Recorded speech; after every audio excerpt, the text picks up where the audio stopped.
정치적인 힘이 있거나 권력이 있거나 무언가 얻으면 자기는 하나님이 된 줄 안다 이거예요.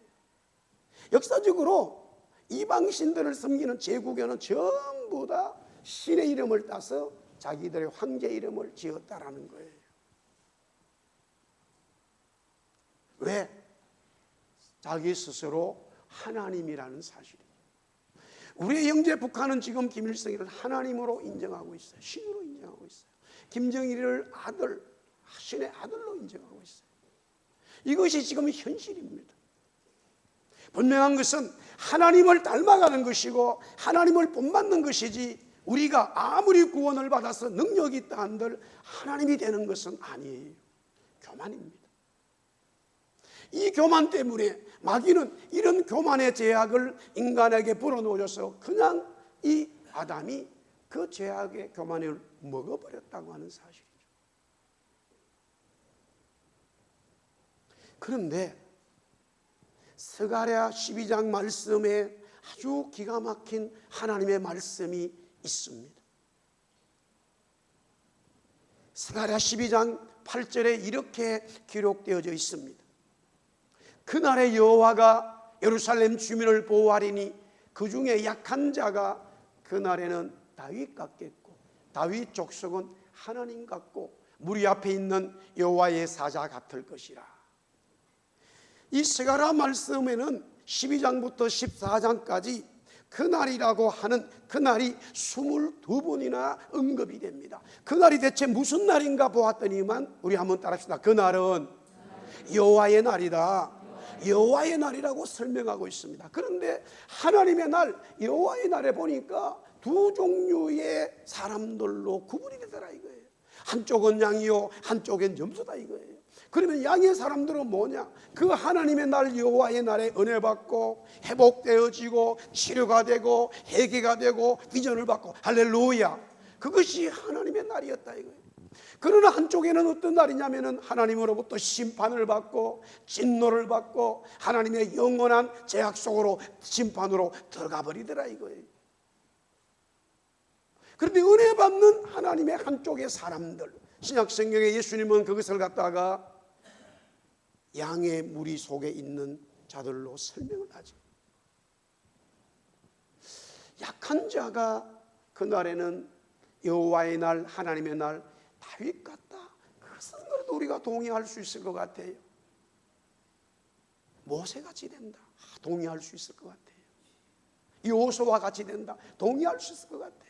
그런 기도 얼마든지 할 수 있는데 하나님이 뭐라고 그러냐면은 다윗같이 된 사람들은 하나님과 같다.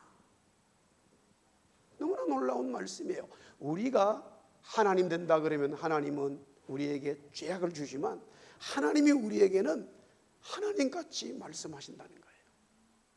이것이 진리입니다. 그래서 예수님은 제자들에게 이렇게 말씀했어요. 너희가 나보다 더 큰 일을 한다라고 말씀한 거예요. 어떻게 우리가 하나님보다 주님보다 더 큰 일을 하겠어요? 그러나 그것은 진리의 말씀이에요. 우리가 하나님을 닮아가고 주님을 닮아가고 성령의 은혜로 살아가면 우리는 하나님 닮아갑니다. 하나님 창조주고 나는 피조물이기 때문에 하나님 도와주세요, 하나님 역사해 주세요라고 닮아가고 자꾸만 본받는 삶의 신앙을 우리가 곧 기도하고 말씀대로 순종하는데, 하나님은 그런 자들에게 하나님의 날, 은혜의 날에 하나님같이 되는 우리의 역사를 주신다는 거예요. 할렐루야. 여호수아가 기도할 때에 해와 달이 멈춰버렸어요. 하나님같이 돼버린 거예요. 엘리야가 기도할 때에 하나님의 역사가 일어났어요. 하나님같이 된 거예요. 모세가 지팡이를 들을 때에 하나님의 역사가 일어난 거예요. 하나님같이 된 거예요. 할렐루야. 바울과 베드로가 복음 전할 때에 하나님 같은 역사가 나니까 이방 사람들이 당신은 세세야 메네라 이렇게 말해요. 당신은 제우스다, 우리의 신이다. 그때에 우리는 인간이라고 말하는 거예요. 하나님이 우리에게 은혜 주실 때는 하나님같이 우리를 사용하는데 우리는 늘 하나님을 닮아가는, 하나님을 본받는 그 신앙으로 하루하루 살아가야 된다는 말씀이에요. 자, 하나님을 본받는 것이 바로 우리의 속사람이 성령으로 말미암아 건강해지는, 강건해지는 이 바울 사도의 진리의 말씀인데, 오늘 그렇다면 구체적으로 그 하나님을 본받는 삶이 무엇인가? 오늘 7절까지 지금 두 가지의 내용을 설명하고 있습니다. 구체적으로 하나님을 본받는 것이 무엇일까? 다시 본문에 와서 에베소서 5장 2절에 이렇게 되어져 있습니다. 그리스도께서 너희를 사랑하신 것 같이 너희도 사랑 가운데서 행하라 라고 말하고 있습니다. 여기서 사랑 가운데서 행하라는 말은 사랑으로 사랑의 삶을 살아라 라는 말이에요. Live a life of love. 사랑의 삶으로 살아라. 사랑의 생명으로 살아라. 그런 말씀이에요. 왜냐하면 이유까지 말씀했어요. 우리를 위하여 자신을 버려서 향기로운 제물과 희생 제물이 되어 주셨기 때문이다. 우리도 사랑으로 살아야 된다라고 바울은 말씀하고 있습니다. 바울 사도가 이 말씀을 한 것은 사실은 하나님이 주신 말씀인데 주님이 이 땅에 오셔서 똑같은 말씀을 미리 하셨습니다. 요한복음 13장 34절에 기록되어져 있습니다. 새 계명을 너희에게 주노니 서로 사랑하라. 내가 너희를 사랑한 것 같이 너희도 서로 사랑하라. 주님은 제자들에게 지금 말씀합니다. 내가 너희를 사랑한 것 같이 너희도 서로 사랑하라. 사랑으로 살아라. 할렐루야. 사람 관계에서 어떤 문제가 있어도 사랑으로 계속적으로 접근한다면 그 문제는 언젠가는 풀리게 되어져 있습니다.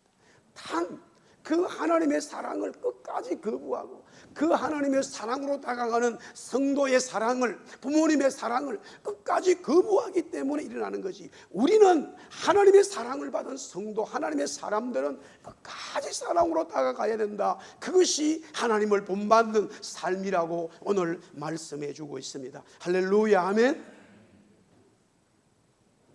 여기서 다시 한번 정리하면 오늘 이 말씀의 에베소 5장 2절인데요. 우리가 사랑으로 살아야 되는데 그 사랑으로 살아야 되는 것이 주님이 먼저 우리에게 희생제물과 향기로운 제물이 되어 주셨다는 거잖아요. 이것은 바로 유월절의 은혜를 반드시, 십자가의 은혜를 반드시 우리가 경험해야 주님이 나를 사랑해 주셨구나 깨닫고 그 사랑으로 버텨서 사랑의 삶을 살아가게 된다는 거예요. 우리가 아는 대로 성경에 이제 모세를 통해서 이스라엘 백성을 하나님이 구원시키잖아요. 9가지 재앙을 내려요. 9가지 재앙. 그러나 바로는요, 이집트는, 애굽은 절대 항복하지 않고 더 강한 악한 말과 악한 행동으로 하나님을 대적하고 모세와 이스라엘 백성들을 저주하고 있어요. 피, 개구리, 이파리, 가축의 죽음, 악성 종기, 우방, 메뚜기, 흑암, 이런 엄청난 재앙들이 애굽에 그대로 진행되어도 이 바로는요, 이집트는 꼼짝하지 않았어요. 사랑하는 성도 여러분, 마귀가 우리를 놔주지 않습니다. 그 어떤 기적이 일어나도요, 마귀는 우리를 놓아주지 않아요. 또한 반대로 왜 사람들이 모이냐면은 이단 집단들에 모이는 거 보면은 무언가가 굉장한 기적들이 막 일어나기 때문에 모이는 거예요. 그런 게 없는데 어떻게 사람이 모이겠어요? 그러나 그것은 실제적으로 아무리 그런 기적이 일어나도 영적 세계는요, 마귀는 우리를 놓아주질 않아요. 그것을 성경은 분명하게 말씀하고 있어요. 그러면 마귀가 우리를 놓아주는 건 하나밖에 없어요. 바로가 이집트가 이스라엘 백성을 놓아준 것은 10번째 재앙인 장자의 죽음 때문이었어요. 동물이든 사람이든 다 첫 번째는 다 죽음을 면치를 못했습니다. 이런 하나님의 재앙을 넘어가고 피할 수 있는 은혜의 여호와의 날에 은혜가 되는 것은 동물을 잡아서 그 피를 집 입구에다가 바르는 길밖에 없었습니다. 그 피를 발랐더니만 바로는 이스라엘 백성들을 놓아 주었다라는 거예요. 이게 성경의 진리입니다. 물론 놓아 주었다 해서 잘 가세요, 이제 가나안 땅에 가세요, 그러면 가나안 땅에 가서 잘 살 수 있도록 내가 도와줄게, 아닙니다. 계속 추격을 하죠. 1차적으로 우리가 자유를 얻는 것은 십자가의 죽음이, 그리스도의 죽음이 나를 위해서 하나님의 역사가 되었구나, 내 죄의 문제를 해결해 주셨구나, 나에게 이런 사랑이 왔구나, 그것을 깨달을 때에 우리는 마귀로부터 자유를 얻어요. 자유를 얻어서 출발을 하게 되는데, 문제는 뭐냐면 그 후에도 계속적으로 마귀는 우리를 공격하고 있다 이거예요. 그래서 다시 성경은 말하기를 구름기둥 불기둥으로 성령의 보호하심을 받아야 된다 말씀했어요. 그래서 우리는 건강하게 되는 것은, 성령의 사람으로 강건하게 되는 것은 계속적인 성령의 은혜를 받아야 되는데, 그 받아야 되는 삶이 바로 하나님의 사랑, 그리스도의 사랑으로 살아간다. 그 그리스도의 사랑은 나를 위한 희생제물, 속량의 제물, 바로 향기로운 제물이 되었다는 그 진리를 믿고 우리는 출발해야 된다는 거예요. 십자가의 사랑이지요. 정말로 구속받은 나는 주님으로부터, 주님이 나를 위해서 십자가에 죽으신 그 사랑 때문에 나는 마귀로부터, 죄악으로부터 벗어나서 자유를 얻어 영원한 소망을 얻었습니다라고 고백하게 되어지면, 그때부터 우리는 주님의 사랑의 삶을 본받기 시작한다는 거예요. 할렐루야, 아멘. 그것이 오늘 하나님을 본받는 삶의 첫 번째의 진리입니다. 자, 그 다음에 바울 사도는 계속해서 하나님을 본받는 삶의 큰 두 번째 내용은요, 우리 한번 따라하겠습니다. 죄와, 따라합시다. 죄와 함께하는 자가 되지 말라. 자, 에베소서 5장 7절에 이렇게 되어 있어요. 그러므로 그들과 함께하는 자가 되지 마라. 그들과 함께. 여기서 그들은 누구냐? 바로 죄를 밥 먹듯이 먹고 사는 사람들. 그 사람들과, 구원받은 성도들은, 하나님을 닮아가는 사람들은 그들과 함께 하지 마세요라고 말씀하고 있습니다. 그러면 그들이 어떤 삶을 사는가, 그들이 살아가는 삶의 반대로 하면 되겠죠. 먼저 5장 3절에 이렇게 되어져 있습니다. 음행과 온갖 더러운 것과 탐욕은 너희 중에서 그 이름조차도 부르지 마라. 여기서 음행, 온갖 더러운 탐욕은 다 하나의 이 죄악입니다. 음행을 말하고 있어요. 왜 이런 말씀이 있느냐? 에베소 이 도시에 지금 헬라의 영향을 받아서 온갖 우상을 섬기는데, 그 중에 여신 아데미 우상 때문에 합법적으로 이 도시가 수평 간에 사람 간에 음행에 이런 모든 것들이 합법화가 되어진 거예요. 그러면 어떻게 되느냐? 이런 사회가 있었는가 하지만 사실은 오늘 우리의 사회입니다. 동성애가 다 국가마다 지금 다 합법화가 되어 있어요. 합법화가 되기 때문에 그거를 막을 수 있는 법이 없어요. 성경은 그것을 원치 않아요. 우리 성도들은, 하나님을 본받아가는 사람들은 그런 삶에서 반드시 떨어져 나와야 돼요. 그런 삶에 동참해서도 안 되고, 그런 삶에 동의해서도 안 되고, 그런 사람들과 함께 있지 말아라는 거예요. 뛰쳐나오라는 거예요. 소돔 고모라에서 나오라고 말씀하고 있어요. 아멘. 그것이 하나님을 본받는 삶이라 이거죠. 그뿐만이 아닙니다. 5장 4절에는 그렇게 되어져 있습니다. 누추함과 어리석은 말이나 희롱의 말이 마땅치 아니하라. 오히려 감사하는 말을 하라. 두 번째는 이게 말입니다. 하나님을 본받는 사람에 있어서 그들과 함께 하지 마세요. 어떤 자들이나 말을 함부로 하는 사람들과 함께 하지 말아라. 우리 성도들은, 우리 한번 따라서 하나님 앞에 감사하고 서로 간에 감사하자. 늘 감사하는 게, 아버지 고마워요 하는 자녀, 어머니 고맙습니다, 감사합니다라고 말하는 자녀는 반드시 복을 받게 돼 있어요. 성도 간에도 서로 격려해주고 감사하다는 말하고, 할렐루야, 비난의 말은 사라지고, 어리석은 말이나 희롱의 말과 상대방을 아름답게 되는 말이 아니라 상대방을 상당히 곤욕스럽게 하는 이 누추한 말, 이런 모든 말들의 삶에서, 입술에서 떨어져 나오라라고 말하고 있어요. 더러운 죄의 말은 죄하고, 은혜의 말, 감사의 말을 하는 삶이 새 사람이죠. 속사람이 강건해지는 것이고 하나님을 본받는 삶이죠. 계속해서 5장 5절에 이렇게 말하고 있습니다. 죄와 함께하는 자가 되지 말라 했을 때의 5장 5절에는 너희도 정령 이것을 알거니와 음행하는 자나 더러운 자나 탐하는 자 곧 우상 숭배자는 다 그리스도와 하나님의 나라에서 기업을 얻지 못한다. 여기서 말하는 음행은 영적인 수직적인 하나님 관계에 대한 말씀입니다.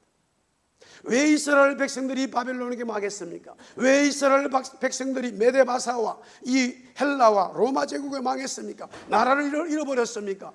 그들은 하나님을 섬긴다고 하면서 또한 우상을 다 섬기는 영적 음행에 빠졌기 때문입니다. 하나님은 우리에게 하나님의 아들 그리스도를 주셨기 때문에 하나님만 사랑하라고 말씀하고 있어요. 하나님을 사랑한다고 고백하면서 또한 세상을 사랑하는 것은 영적 음행의 우상숭배자가 된다. 우상숭배에서 떠나라는 거예요. 우상숭배하지 말고 하나님만 섬기라는 거예요. 할렐루야, 아멘. 마지막으로 6절에는 이렇게 되어져 있습니다. 우리 한번 6절 말씀은 같이 읽겠습니다. 시작. 누구든지 헛된 말로 너희를 속이지 못하게 하라. 의로 말미암아 하나님의 진노가 불순종의 아들들에게, 한마디로 정리하면 거짓말하지 말라는 겁니다. 거짓말하는 자들과 함께하지 말라는 거예요. 구원받고 속사람이 성령으로 강건해지는 사람은 하나님을 닮아가는데, 하나님을 닮아가는 사람의 특징은 진실을 얘기하는 거예요. 내 이익을 위해서, 내 무언가를 위해서 거짓말하는 사람들과 함께하지 말라는 거예요. 거짓말의 조상은 바로 마귀고 진실의 조상은 그리스도예요. 내가 진실로 너에게 말하노니 말하지요. 요한복음 8장 44, 마귀는 바로 거짓의 아비라고 말하잖아요. 구원받은 하나님의 사람들은 그때부터 진실을 말하는 거예요. 물론 여리고성이 무너지는 그 사건 속에서 기생라합이 거짓말 아닌 거짓말을 하게 되죠. 그것을 거짓말로 말하는 건 아니에요. 여기서 말하는 말은 헛된 말로 너희를 속이지 못하게 하라, 거짓말인데, 이 시대로 들어가면 조금 더 구체적으로 하나님의 말씀을 왜곡하기 시작했다는 거예요. 이미 이 시대도 하나님의 말씀을 왜곡하기 시작했다는 거예요. 우리는 하나님 주신 말씀 1.1획도 더하지도 빼지도 않고 이 말씀을 진리로 붙들고 주님이 오시는 그날까지, 천지는 변하지만 하나님의 말씀은 변하지 않기에 그 말씀 붙들고 나가는 우리 성도들이 되어야 될 줄 믿습니다. 그것이 바로 하나님을 닮아가고 본받는 성도죠. 사랑하는 성도 여러분, 오늘 우리 한번 더 따라하겠습니다. 하나님을 본받자. 하나님을 본받는 것은 거룩한 우리의 속사람이 계속적으로 자라가는 것인데, 하나님을 본받는 것은 하나님이 우리에게 사랑을 주셨기 때문에 우리 또한 사랑으로 살아라. 그러면서 하나님이 싫어하는 죄악의 근처도 가지 말아라. 죄악을 미워해라. 소돔 고모라에서 떠나고 우상에서 떠나고 하나님의 은혜 속으로 들어와라. 하나님의 말씀으로 살아라. 하나님의 말씀으로 서로 격려하면서 마지막 때에 주님 오시는 그날까지 달려가라. 그것이 하나님을 본받는 성도, 교회의 모습이다 이거죠. 할렐루야, 아멘. 그 주님을 찬양하고 하나님 본받는 한 주간의 삶이 되기를 주의 이름으로 축복합니다. 우리 다 일어나서 주님의 마음을 본받는 자 찬양하겠습니다. 455장입니다. 455장.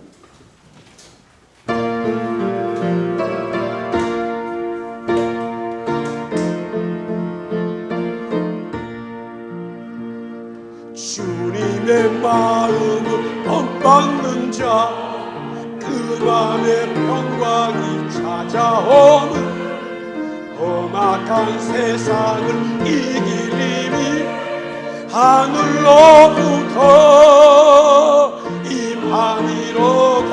주님의 마음, 주님의 마음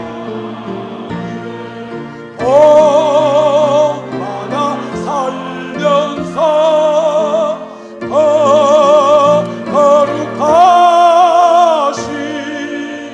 나도 이루리. 주 모습 내 눈에 안 보이며, 주 모습 내 눈에 안 보이며, 그 음성 내 귀에 안 들려도 내 영혼 날마다 주를 만나 신령한 말씀을 배우고. 아멘. 아멘 아멘.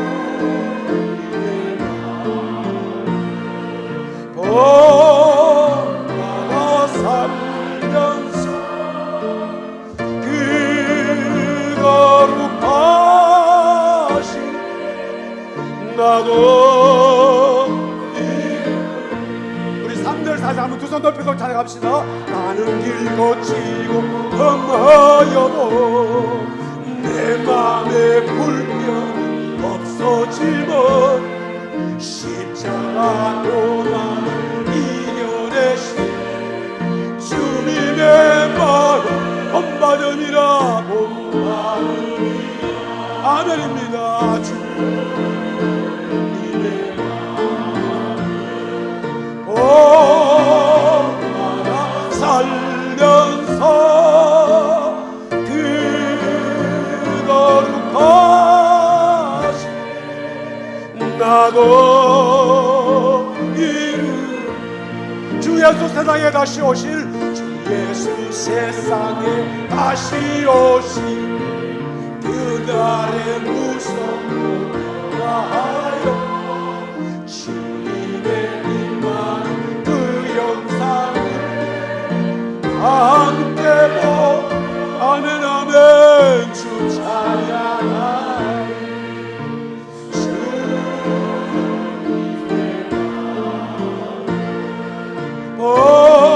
본받아 살면서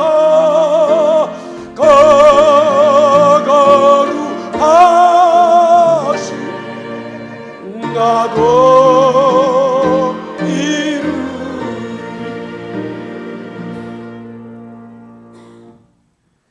우리의 희생제물 향기로운 제물 되셔서 우리를 구원해 주신 예수 그리스도의 은혜와 하나님 아버지의 말로도 할 수 없는 사랑과 성령님의 감화감동 역사 우리의 속상함을 자라게 하시며 영원한 소망으로 이끌어 주신 오늘도 예배하면서 하나님을 높이면서 하나님을 닮아가겠다고 하나님을 본받겠다고 결심하고 각자의 삶으로 돌아가는 모든 성도들 위해 이제로부터 영원토록 함께 있을지어다.